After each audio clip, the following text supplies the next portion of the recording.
Non, la première gifle pour moi, c'est pas pardonnable. C'est du non-retour. Non, tu dois t'asseoir et vous deviez en parler. Parce que généralement, la première gifle, après ça sera la deuxième, après ça sera la troisième. Et comme je dis, je connais des personnes qui sont aujourd'hui mortes complètement là. C'est oui, à cause de la violence. Tu peux pas vivre dans un couple où on te bastonne, où on te maltraite. Bonjour à toutes et à tous, bienvenue à votre émission Au cœur des tabous, diffusée le premier et le troisième vendredi de tous les mois.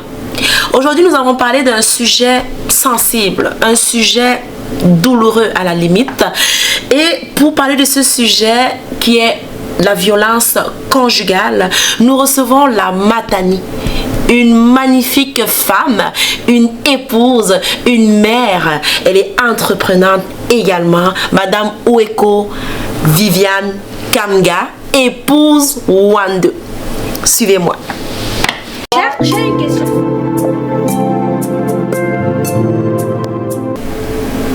Bonjour Madame Oueko Kamga Viviane. Bonjour. Vous allez bien? Très bien. Je suis très honorée de vous recevoir Moi aujourd'hui. aussi, ça fait longtemps. Ça fait longtemps, mais bon, on reçoit la Matani aujourd'hui. Oui, la Matani, un peu de Gaspésie et le Bas-Saint-Laurent aussi. Mais oui, bien sûr. Est-ce que vous avez déjà été victime de violence conjugale ou quelqu'un de proche? C'est un sujet qui me touche parce que étant issue de... Je suis africaine comme tu vois.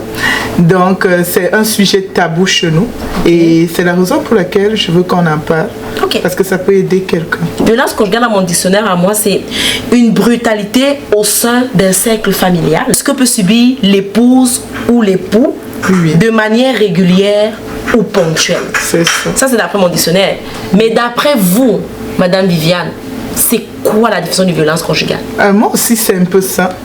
C'est vraiment une violence que subissent un couple ou bien même des amis.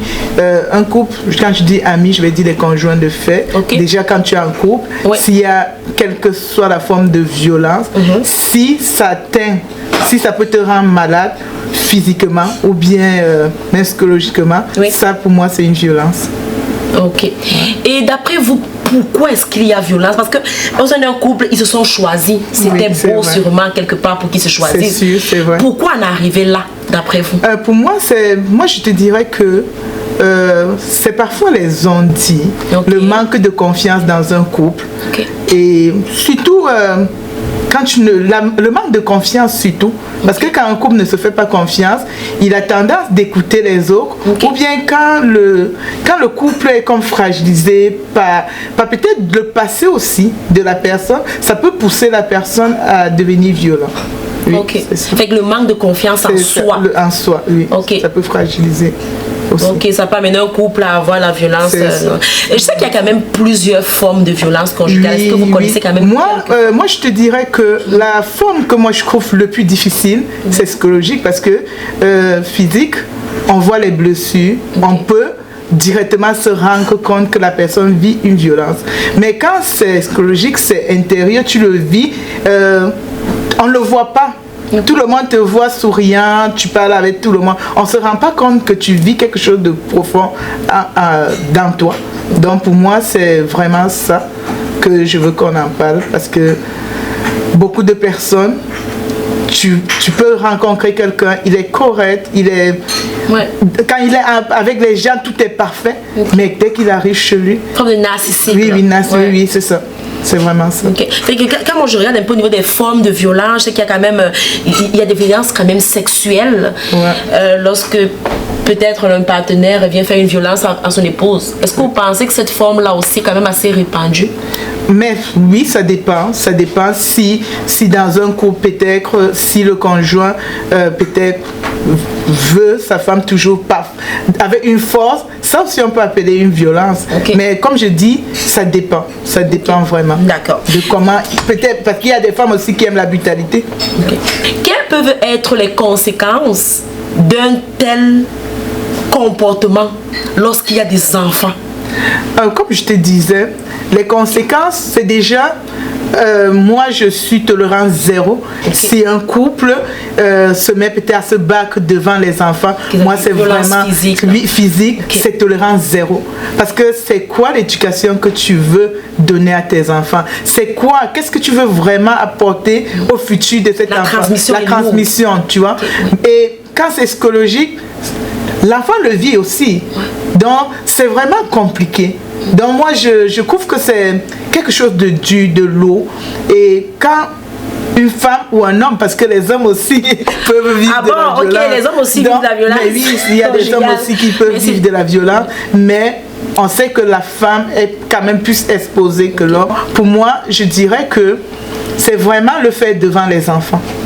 Devant les enfants, c'est ça que moi je dis, tolérance zéro. Est-ce que vous pensez que la violence conjugale... Moi je dis souvent, on est dans un pays béni, le Canada. La violence conjugale ici, ils ont tellement de support qu'on n'a pas dans les pays du tiers-monde. Par exemple ici, je prends l'exemple par exemple à Matane, on a comme 2 centres où la femme peut aller avoir un logement, on prend les enfants en charge. Pourtant en Afrique c'est pas ça. Et moi je pense plus que non, c'est pas la même chose. En Afrique, c'est vraiment plus difficile parce que ici, quand tu vis de la violence conjugale, si tu te sépares, tu es aidé. Mais en Afrique, c'est le concret. Tu te sépares, tu te retrouves seul. Tu supportes. Tu subis dans et c'est ça qui fait que beaucoup de couples vivent cette violence, selon eux, pour les enfants. Pourtant, pour moi, c'est pas pour les enfants. Parce que les enfants grandissent dans un climat pas sain. Nocif. C'est pas ça. Donc, c'est vraiment pas... On peut pas faire la comparaison entre l'Afrique et ici. Fait qu'il y en a certainement qui vivent la violence conjugale parce qu'on a dit qu'il y avait plusieurs formes verbales, physiques et tout. Puis elles sont calmes. Qu'est-ce que vous pouvez dire à ces femmes-là qui vivent la violence et qui n'osent pas? Moi, si c'est une violence physique, parce qu'on le voit, moi je te dirais que la première fois que tu le vis, ne le prends pas comme un jeu. Directement, donne de l'importance à ça. Parce que dans un couple, s'il y a un problème, vous pouvez discuter. Vous pouvez vous asseoir comme des personnes civilisées et parler. Donc, quand il y a déjà des coups de poing, ça veut dire que ça peut arriver peut-être à la mort. Qui sait? Parce que quand on parle de violence verbale, parce qu'il y a parfois des petits mots, et ça diminue l'estime. Mais c'est ça, parce que quand par exemple quelqu'un vit, c'est ça, verbal ou psychologique, c'est un peu les mêmes choses. Oui, c'est une façon, par exemple, si la personne toutes les fois te rabaisse, ça te fait croire que tu ne vaux rien. Et à un moment donné, tu penses que tu ne vaux rien vraiment. Et ça aussi, il faut éviter. C'est pour ça que je dis, quand tu commences déjà à le vivre, quelle que soit la forme, il faut commencer à réfléchir. Donc pars ou bien trouve des personnes. Par exemple, si tu es au Canada, va rencontrer des personnes qui sont spécialisées, qui ont de la formation pour pouvoir t'aider, pour t'accompagner dans tout ça. Il y a quand même SOS Violence. Vous pouvez appeler SOS Violence ou encore composer le 319. Le 319 aussi aide beaucoup. Ou encore faire le 08 Violence. Fait que, si on vient regarder un petit peu, on voit un peu au niveau des couples, qu'est-ce que vous pensez lorsque la violence s'installe dans un couple? Quels sont les changements? Les changements, quand il y a violence, en tout cas, il n'y a plus de confiance. Ce qui est sûr, c'est que si tu vis de la violence conjugale, c'est sûr que ça diminue déjà la confiance. Et quand il n'y a pas de confiance dans un couple, c'est ça qui apporte souvent des insultes. Et généralement, pour en arriver peut-être à la bastonnade ou à quelque chose, ça commence d'abord par des échanges de mots et des mots parfois assez durs. Et c'est ça qui pousse, c'est comme un petit qui pousse, ça pousse. Et à la fin, ça peut devenir une gifle. Et moi, si quelqu'un le vit, la première fois que tu reçois comme une gifle, n'attends pas une deuxième fois. N'attends pas une troisième fois. Ne te dis pas que non, c'est juste arrivé parce que généralement, les femmes victimes de violences conjugales ont l'habitude de s'accuser. Elles se convainquent que c'est ils ont toujours tendance de croire que c'est à cause d'elles. C'est parce qu'elles n'ont pas fait quelque chose de correct. C'est toujours elles.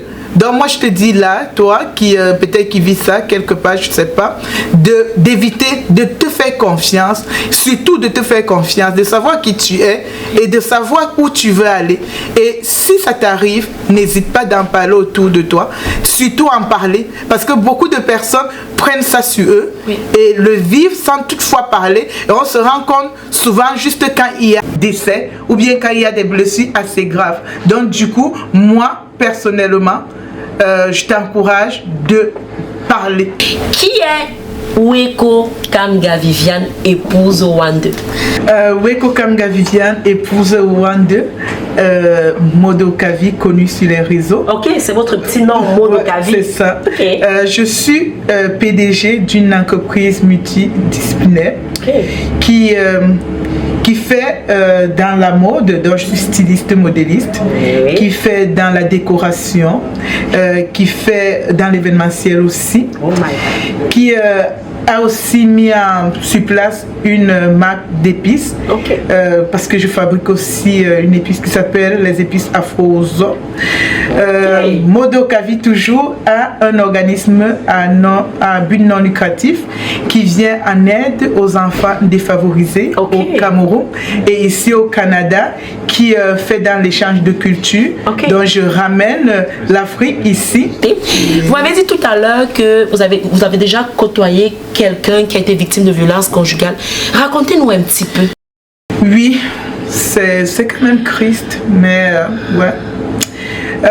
J'ai vécu beaucoup entouré des gens, que ce soit des voisins, des membres de famille qui vivaient de la violence. Parfois, je ne sais pas s'ils savaient c'était quoi. Donc, ils le vivaient pour eux, sur le champ, c'était normal. Le mari a le droit de taper quand il n'est pas content. Est-ce qu'il y a des séquelles se voyaient? Oui. J'avais une voisine que son mari prenait carrément sa ceinture. Pour comme un enfant, quand elle faisait quelque chose qui n'allait pas. Et en même temps, il y avait le verbal aussi. Tu ne vaux rien, je t'ai pas doté. Des mots blessants. Tu ne vaux rien, je t'ai pas doté. Et pour elle, c'était normal. Elle le vivait et après le lendemain elle disait non, c'est parce qu'il avait bu. Elle lui trouvait toujours comme des excuses. C'est parce qu'il avait bu, c'est parce qu'il se sent mal, c'est parce que c'est pas comme ça, il va changer. Fait qu'il prenait la ceinture. Carrément la ceinture. Comme il courait après puis il frappait. C'est comme un enfant. Et j'ai grandi avec ça. Et après, j'ai côtoyé aussi des personnes qui le vivaient en cachette aussi. Dans le secret. Dans le secret, parce que dans leur télé, se dit qu'est-ce qu'on va dire dans la famille? Comment les gens vont me prendre? Je me suis mariée, j'ai promis amour, fidélité, me sentir bien. Comment aujourd'hui les gens vont, si je divorce, les gens vont penser quoi de moi? Les gens vont dire quoi? Et c'est comme ça que j'ai une qui a quand même fait plus de 20 ans. Et qui disait qu'elle le faisait pour les enfants, pour la famille. Mais au fond, moi non. Comme je dis, non, c'est pas pour les enfants, c'est pas pour la famille. Avec son mari à cause des enfants. Des enfants et la famille. Et pour moi, aujourd'hui, avec l'expérience que j'ai de la vie, je dis non.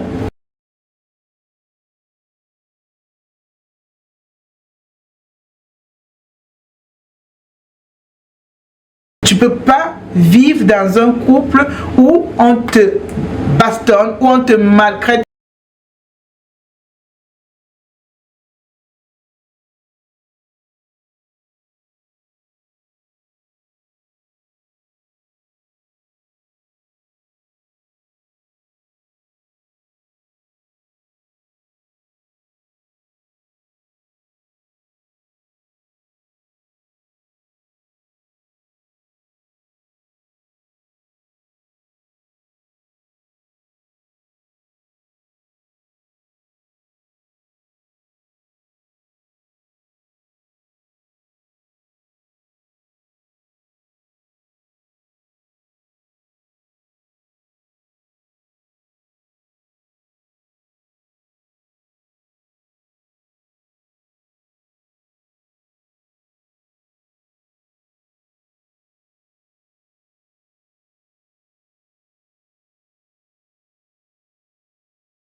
Je sais que oui, verbal, quand même, ça touche le psychologique. Ouais. Je sais que Mathieu, là, elle était magnifique. Puis aujourd'hui, comme je disais tout à l'heure, elle est l'ombre d'elle-même. Et vraiment, ça, c'est un sujet. La gifle en public. Non, la première gifle pour moi, c'est pas pardonnable. C'est du non-retour. Non, tu dois t'asseoir et vous deviez en parler. Parce que généralement, la première gifle, après ça sera la deuxième, après ça sera la troisième. Et comme je dis, je connais des personnes qui sont aujourd'hui mortes complètement là.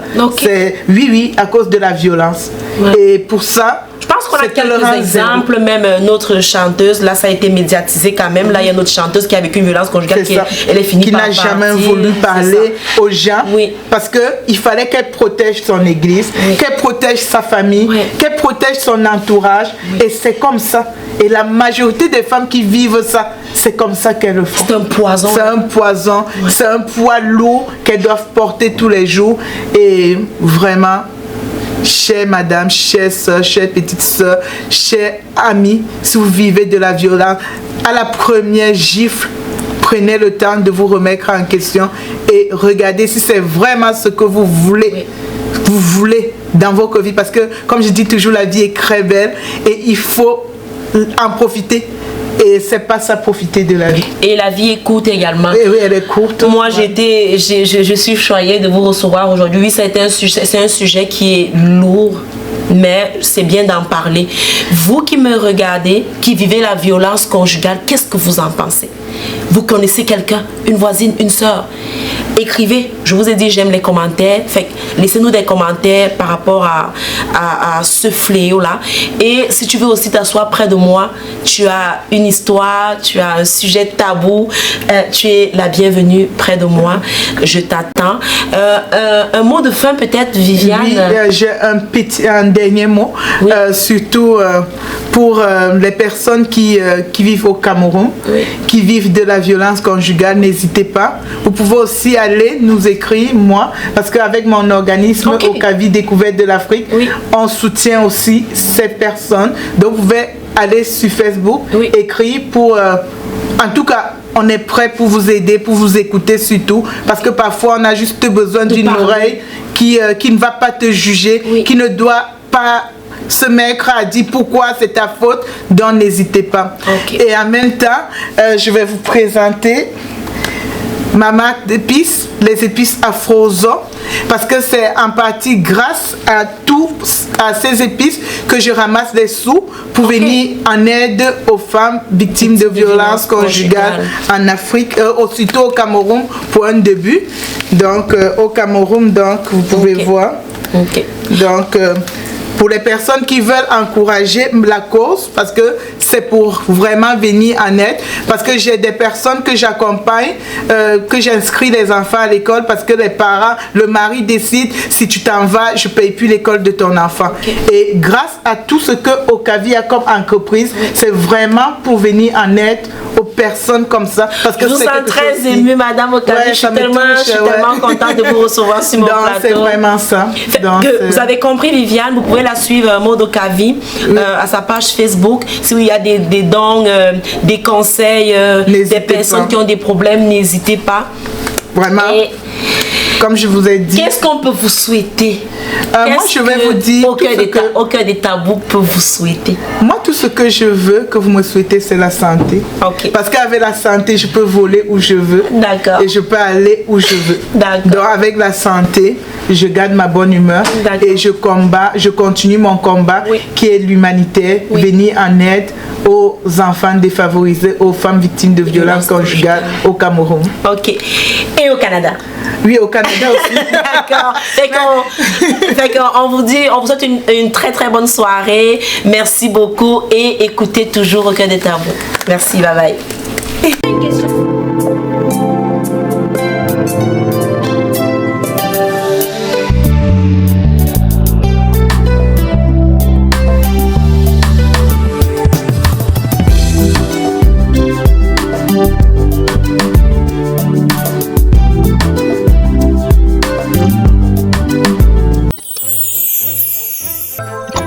Découvrez Afrique Remis. De votre confort, envoyez de l'argent depuis le Canada et les États-Unis vers de nombreux pays africains. Tout ceci au meilleur taux du marché. Utilisez nos différents services, tels que envoi d'argent par Mobile Money, Express Union, ou encore faire un dépôt bancaire. Vous pouvez également régler vos factures d'électricité, d'eau et de télévision via notre plateforme. Ce n'est pas tout. Rechargez votre carte prépayée UBA et effectuez un virement bancaire à partir de notre application. Nos agences sont ouvertes 24 heures sur 7 et les retraits sont gratuits. Allez-y et téléchargez l'application depuis Play Store et Apple Store.